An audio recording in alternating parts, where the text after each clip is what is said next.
अंकिता अपने माँ बाप की इकलौती बेटी थी। बहुत लाड प्यार से पली बढ़ी।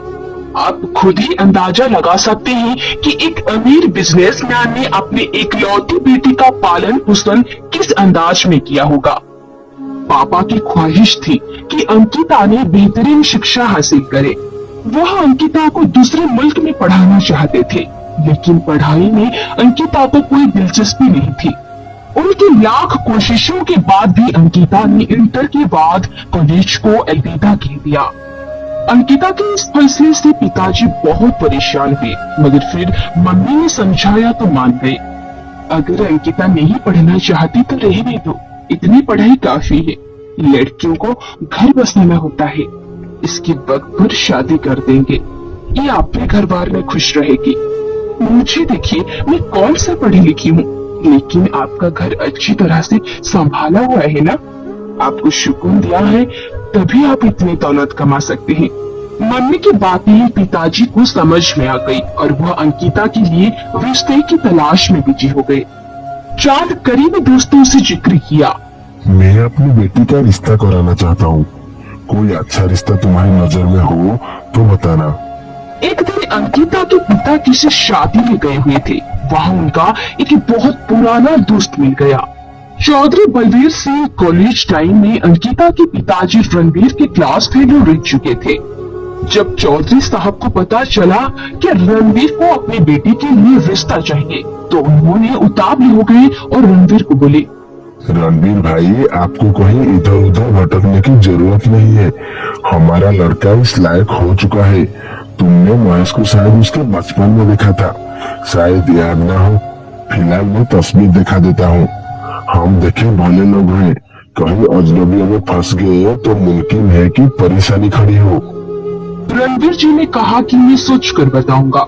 2 दिन ही गुजरे थे, चौधरी साहब अपनी पत्नी को लेकर रणवीर के घर आ गए और उन्होंने अंकिता की मम्मी से अपने बेटे की अच्छाई के किस्से सुनाने शुरू कर दिए। साथ ही तस्वीर भी दिखाई। लड़की की उम्र तस्वीर में 25 साल लगता था। न जाने कब की फोटो थी। कहा कि हाल ही में ही भिजवाई है। फिर बोले कि हमारा बेटा लंदन में रहता है, लंदन पढ़ने गया तो वही का होकर रह गया।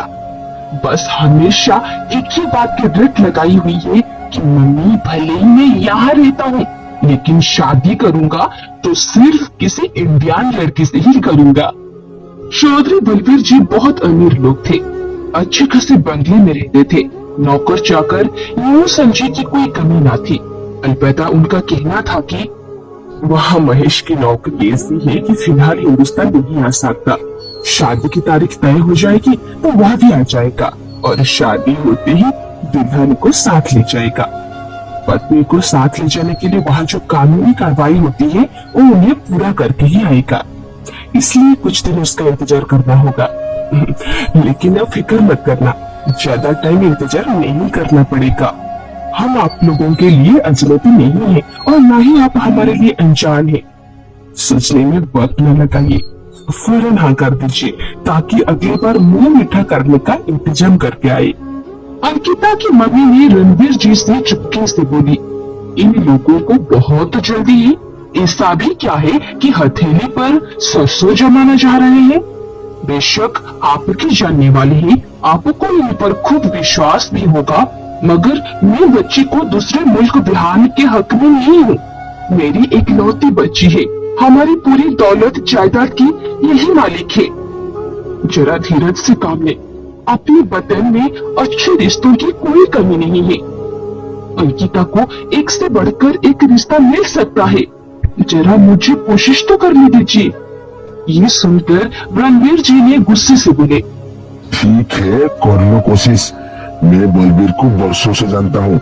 तुम बिना वजह परेशान हो रही हो।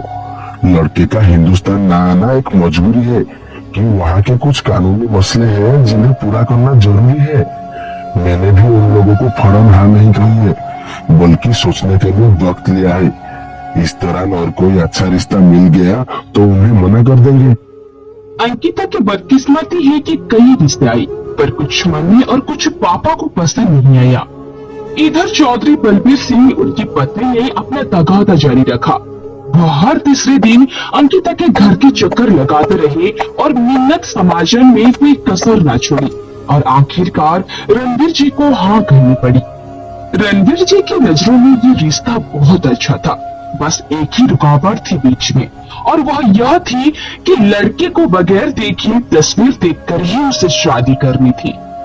अंकिता के घर वालों को शादी की कोई जल्दी नहीं थी, और वैसे भी अंकिता अभी सिर्फ 18 साल की थी, इसलिए भी अंकिता ने उन पर कोई बोझ न थी।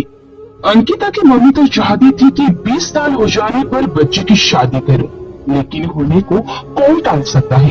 कमबख्त अंकिता की किस्मत। जैसे ही रणवीर जी ने चौधरी बलबीर को रिश्ते के लिए हाँ कही तो अच्छे रिश्ते धड़ाधड़ आने लगे। मगर इस वक्त के ज्यादातर लोग अपने वादी और जुबान के पक्के हुआ करते थे, तो उन्होंने यही जवाब दिया कि जहाँ ऊपर वाले को मंजूर था रिश्ता हो गया है, अब अपनी जुबान पर कायम हूँ। हाँ कहा गया जुबान से नहीं फिरूंगा। अंकिता की मम्मी दबे दबे शब्दों में कहती रह गई, सुन लो, बेटी का मामला है और परदेश की बात है। हमारी एक ही तो बच्ची है, जरा सोच लो। अभी सिर्फ हाँ की है, मंगनी नहीं हुई है। दूसरे रिश्ते बेहतर है, उनमें से किसी पर गौर कर लो। बेटी वतन में होगी तो दुख सुख में खबर तो ले सकेंगे। तुम औरतों की तो बातें निराली होती है। अरे भाई, लंदन कौन सा दूर है? हमारे लिए हमारे पास कोई दौलत की कमी तो है नहीं। जब चाहेंगे अपनी बेटी से मिलने चले जाया करेंगे।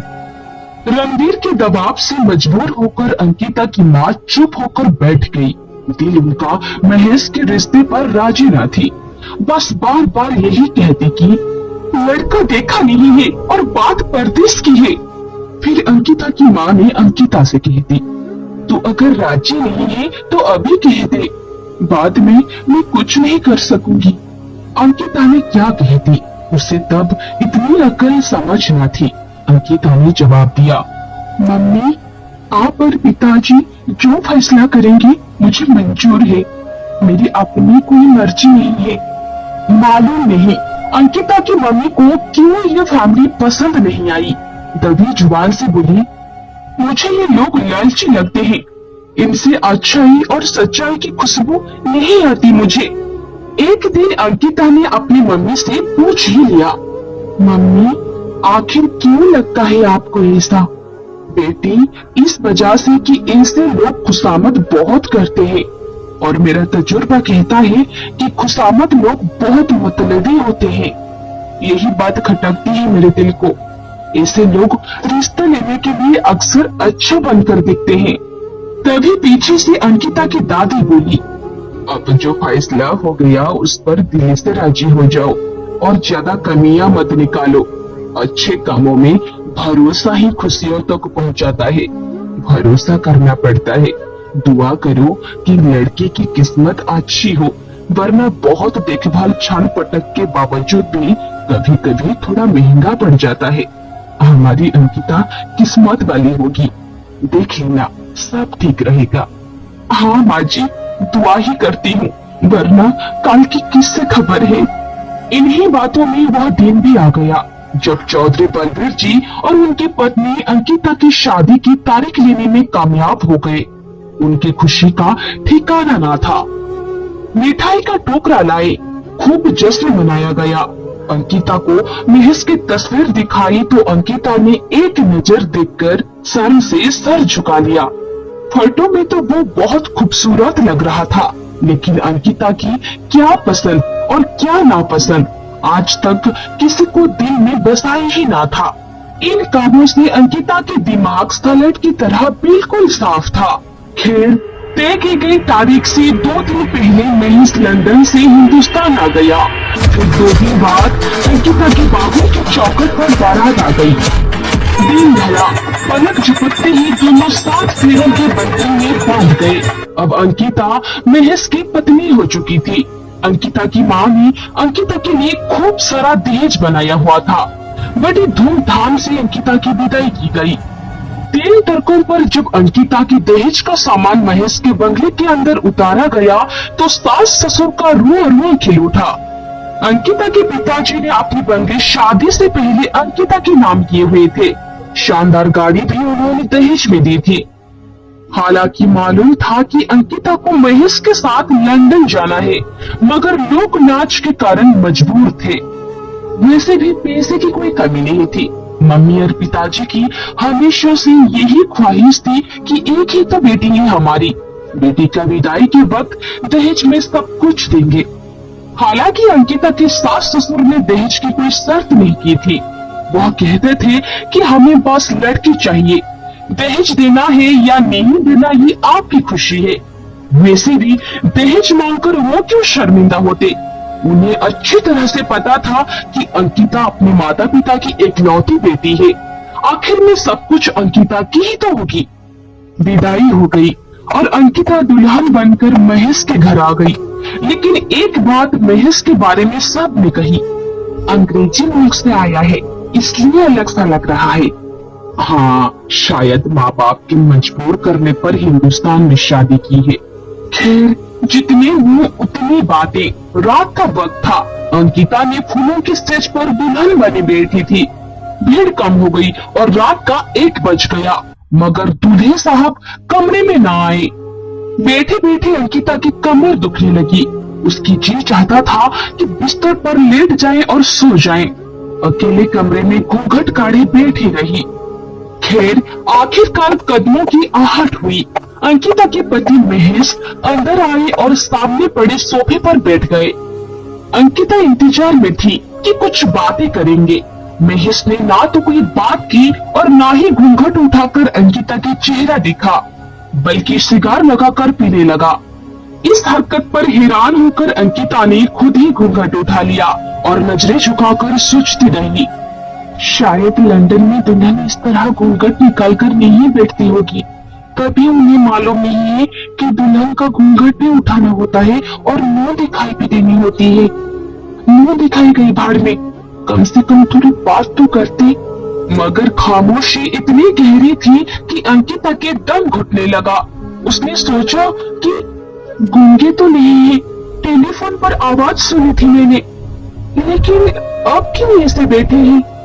खैर, आखिर में तंग आकर खुद ही नजरें उठाकर देखा तो देखकर दंग रह गई। महेश ने सोफे पर पड़े सो रहा था।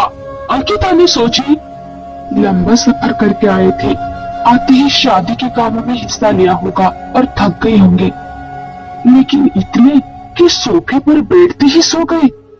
अंकिता ही बिस्तर पर लेट गई, मगर अब नींद कोसों दूर जा चुकी थी। घंटा भर यूं ही पड़ी सोचते रहे।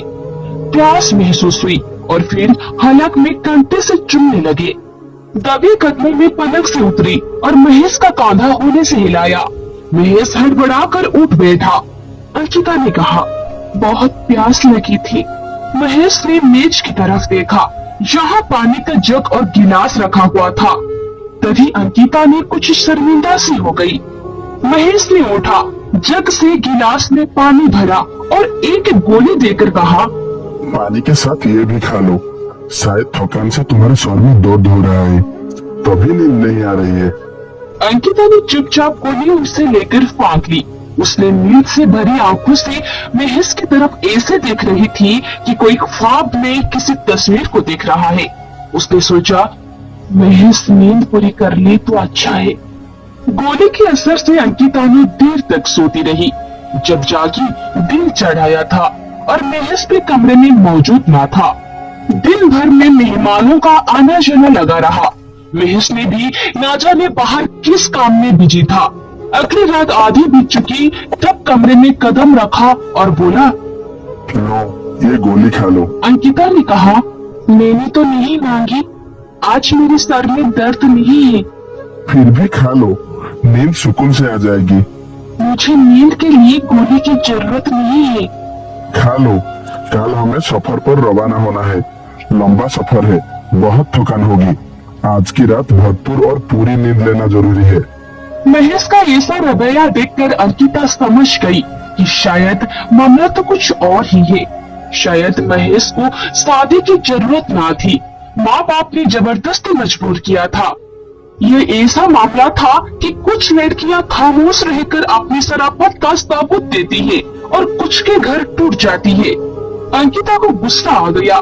उसने गोली महेश के हाथ से लेकर दूर फेंक दी और सोची, आज की रात अपने वतन में गुजरनी है, ये तो गुजर जाएगी। जैसे ही सुबह होगी तो सबसे पहले मम्मी और पिताजी को खबर करूंगी, वरना वतन से दूसरे मुल्क में जाने के बाद जो मुझ पर बीतेगी तब मैं क्या कर पाऊंगी। सुबह 7 बजे अंकिता की सास नाश्ते की ट्रे लेकर आई तो अंकिता ने कहा कि मुझे अपनी मम्मी से बात करनी है। अंकिता की सास ने बोली, और शाम तक आएंगे बेटा, मैंने फोन पर बता दिया है। मुझे अभी बात करनी है माँ जी, आप फोन पर मेरी बात कराइए। अंकिता की नीरज की शक्ति से डर गई और फोन मिला कर दिया। अंकिता ने बोली, मम्मी पिताजी को लेकर फौरन आ जाओ। अंकिता की माँ घबरा कर बोली, सब ठीक तो है मेरी बच्ची, अभी इसी वक्त आए क्या? हाँ सब ठीक है, बस आप आ जाइए। 2 घंटे बाद दोनों आ पहुँचे।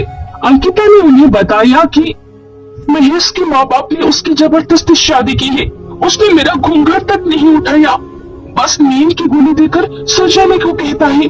परदेश में जो मुझ पर बीतेगी वह किससे कहूंगी। मैं हरगिज इसके साथ लंदन नहीं जाऊंगी।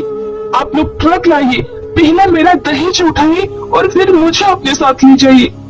अंकिता के पिताजी ने महेश को बुलाया। महेश ने बोला, आपकी बेटी सही कह रही है, मैंने माँ बाप की खातिर शादी की, उन्होंने मजबूर किया था, मैं इस बंधन के लायक नहीं हूँ, आप बेशक इस बंधन को अभी खत्म कर दीजिए। इतना सुनते ही अंकिता के पिताजी ने तुरंत ट्रक वालों को फोन किया। अंकिता के सास ससुर ने बोले, अरे भाई साहब ये आप क्या कर रहे हैं? आपके बेटे से बात हो गई है, मैं जो कर रहा हूँ ठीक कर रहा हूँ। महेश ने कहा, जी हाँ, ये जो कर रहे हैं ठीक कर रहे हैं, आप लोग इन्हें मत रोकिए और ना ही कोई किसी तरह की परेशानी खड़ी करें। मुझे जल्दी वापस जाना है, कोई अड़चन ना डाले। मैं बहुत मना किया था और आप लोग नहीं मान रहे थे, अब आ गई है बात समझ में आपके। शराफत से इनका सामान वापस कर दीजिए। और फिर महेश ने अंकिता से कहा, मुझे माफ कर देना अंकिता। महेश ने ये कहकर अंकिता के घर वालों की मुश्किल आसान कर दी, वरना न जाने कितना झगड़ा होता। अंकिता और उसके माँ बाप को उस वक्त बहुत दुख हुआ, बहुत अफसोस हुआ, लेकिन कुदरत जो करती है अच्छा ही करती है। 2 साल की उदासी के बाद आखिरकार एक अच्छा रिश्ता आ गया और अंकिता की दोबारा शादी हो गई। इस बार ऊपर वाले ने कर्म किया, पति हीरे जैसे मिला और आज अंकिता उनके साथ एक खुशहाल जिंदगी गुजार रही है। शुक्र करती है उस वक्त ऊपर वाले ने उसे हिम्मत दी और उसने दिमाग से काम लिया। अगर महेश के साथ लंदन चली जाती तो ना जाने उसका क्या हाल होता, शायद जिंदगी भर का पछतावा ही रह जाता। दोस्तों, आपको इस कहानी के बारे में क्या कहना है, कमेंट में अपने राय का इजहार जरूर करें।